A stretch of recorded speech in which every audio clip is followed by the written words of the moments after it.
Avant de démarrer cette revue d'information, n'oubliez pas de vous abonner et d'activer la petite cloche de notification.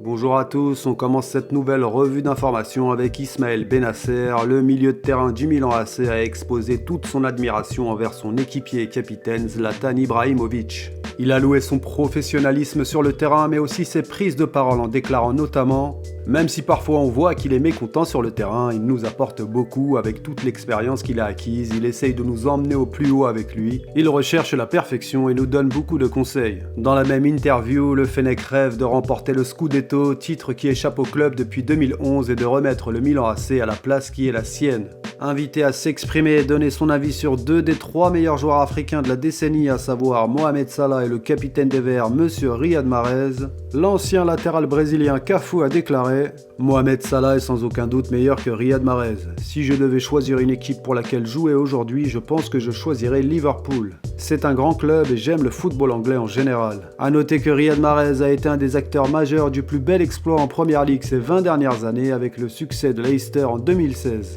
Le président de la fédération a été convié par le boss du football mondial à une réunion informelle hier, c'est l'instance fédérale qui nous apprend ça dans un communiqué.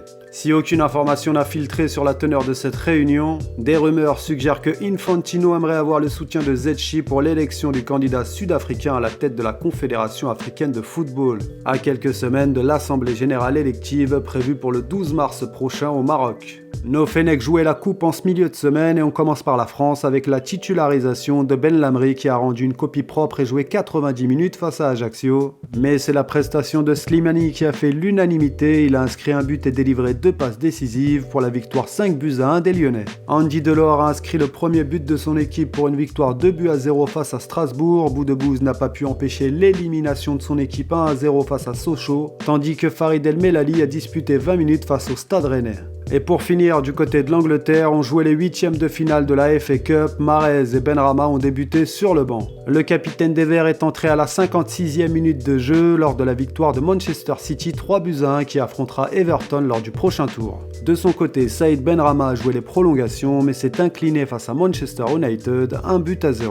On termine cette revue d'information avec une bonne nouvelle pour Sofiane Feghouli qui a repris l'entraînement en solo en présence du préparateur physique de Galatasaray en attendant de reprendre avec le groupe et retrouver la compétition et les terrains prochainement. Rappelons que des rumeurs faisant état de l'envie de la direction du club de vendre l'international algérien à cause de son salaire assez important. Et voilà, c'est tout pour cette revue d'information. De notre côté, on se donne rendez-vous en début de semaine. Ciao!